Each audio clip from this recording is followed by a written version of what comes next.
جی السلام علیکم. آپ کو پتہ ہے کہ مقامات حج کے بارے میں کتنی ماشاءاللہ حدیثیں، اس میں ہم نے طواف بھی پڑھ لیا، عمرہ بھی پڑھ لیا، رولز بھی پڑھ لیے، بہت کچھ پڑھ لیا. اس میں ہم آگے سے کو کنٹینیو کریں گے.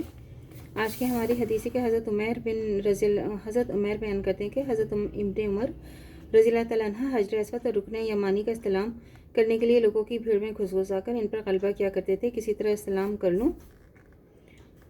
استلام میں نے آپ کو بتایا تھا نا، استلام کا کیا مطلب ہے؟ چومنا. جو پتھر کو ہم لوگ حجر اسود کو چوما جاتا ہے نا، اس کو استلام کہتے ہیں. میں نے ان سے عرض کیا کہ اے عبد الرحمن رضی اللہ تعالیٰ عنہ، حجر اسود اور رکن یمانی میں سے کسی کو اس پر ایسا غلبہ کرتے نہیں دیکھا. انہوں نے فرمایا اگر میں ایسا کرتا ہوں تو صرف اس لیے کہ میں نے رسول خدا صلی اللہ علیہ وسلم کو فرماتے ہوئے سنا کہ جو شخص اس گھر یعنی خانہ کعبہ کے گرد فرماتے سنا کہ ان دونوں کو چھونے سے گناہ معاف ہوتے ہیں. اور میں نے حضور صلی اللہ علیہ وسلم کو یہ بھی فرماتے سنا کہ جو شخص اس گھر یعنی کعبہ کے گرد 7 چکر لگائے، اس کا خیال رکھے، اس کی کمی یا زیادتی نہ ہونے پر اور آداب طواف پورے ہوں تو اس کو ایسے کرنا غلام جو ہے وہ آزاد کرنے کے برابر ہے.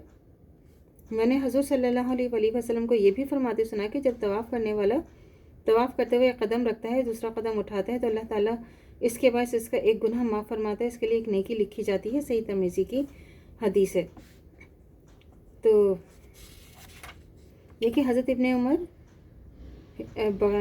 رضی اللہ تعالیٰ عنہ بخشش حاصل کرنے اور نیکیاں کمانے کے لیے بے پناہ شوق کے باعث پوری کوشش فرماتے کہ حجر اسود کا بوسہ دیں اور رکن یمانی کو چھو لیں. ویسے اگر ہجوم زیادہ ہو اور گھسنے کی کوشش کرتے ہوئے کسی کو ایذا پہنچنے کا خطرہ ہو تو ازدحام کے اندر گھسنے سے پرہیز کرنا پسندیدہ ہے. ایک اصولی بات یہ بھی بیان کر دی گئی ہے کہ اگر لوگوں کی کثرت کے باعث ہاتھ کو حجر اسود کو چھو کر اس کو چوم لیا جائے، لیکن اگر ایسا کرنا بھی دشوار ہو تو چھڑی، لکڑی یا کسی اور شے سے حجر اسود کو چھوا جائے، پھر اس شے کو چوم لیا جائے. لیکن اگر کسی چیز سے بھی چھونا ممکن نہ ہو تو پھر بھی اس کی اجازت ہے کہ ہاتھ کی ہتھیلیوں کو حجر اسود کی طرف کر کے اور ہاتھوں کو کانوں تک اٹھا کر ہاتھوں کو چوم لیا جائے.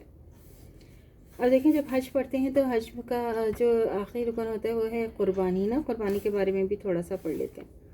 قربانی کیا ہے؟ حج کا ایک خاص رکن اور قربانی دینا ہے.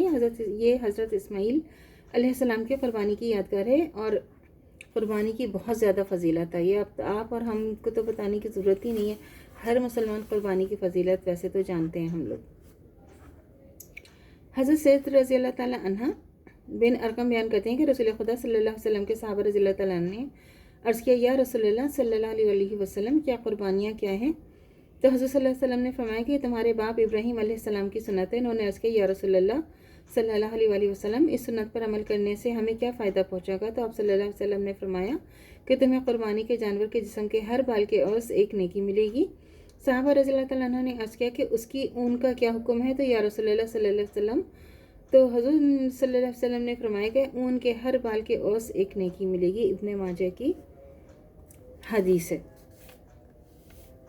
حضرت عائشہ رضی اللہ تعالیٰ عنہ بیان کرتی ہیں کہ رسول خدا صلی اللہ علیہ وسلم نے فرمایا کہ قربانی کے دن آدم علیہ السلام کا بیٹا کوئی ایسا عمل نہیں کرتا جو اللہ کے خون بہانے یعنی قربانی کرنے سے زیادہ محبوب ہو، اور قربانی کا جانور قیامت کے دن اپنے سینگوں، ناخنوں اور بالوں سمیت آئے گا. قربانی کا خون زمین پر گرنے سے پہلے اللہ تعالیٰ کے ہاں ایک رتبہ حاصل کر لیتا ہے. پس اے مسلمانوں، قربانی کر کے اپنے دلوں کو خوش کرو، یعنی قربانی سے بڑے ثواب کی امید رکھو. یہ ابن ماجہ کی حدیث ہے. تو اللہ تعالیٰ سے دعا کرنا چاہیے کہ جو ہمارے ایمان ہے مرتے دم تک قائم و دائم رہے، خاتمہ بالخیر ایمان پر ہو. اجازت دیجیے.